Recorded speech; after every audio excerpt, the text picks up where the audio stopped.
आपल्या भारतामध्ये काही इतक्या सुंदर वास्तू आहेत की बऱ्याचदा त्या आपल्याला माहीतच नसतात. तर कोल्हापूरपासून 230 किलोमीटर प्रवास करून आम्ही येऊन पोचलोय गोव्यामधील भगवान महावीर अभयारण्यामध्ये असलेल्या तांबडी सुर्ला महादेव मंदिरामध्ये. सह्याद्रीच्या डोंगरांमध्ये वसलेले सुंदर असे मंदिर आणि आर्किटेक्चर वर्क तर इतकं छान की तुम्ही बघतच राहाल.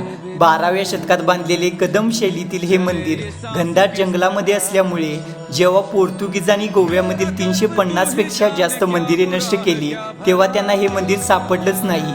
मंदिरामध्ये आपल्याला गर्भगृहामध्ये शिवलिंग पाहायला मिळते आणि मुख्य मंडपामध्ये मस्तक नसलेला नंदी, तसेच पूर्ण मंदिरावर कदम वास्तुकलेचे कोरीव काम पाहायला मिळते. जर तुम्ही गोवा ट्रिप प्लॅन करत असाल तर पणजीपासून 65 किलोमीटर अंतरावर असलेल्या तांबडी सुर्ला महादेव मंदिराला एकदा नक्की भेट द्या.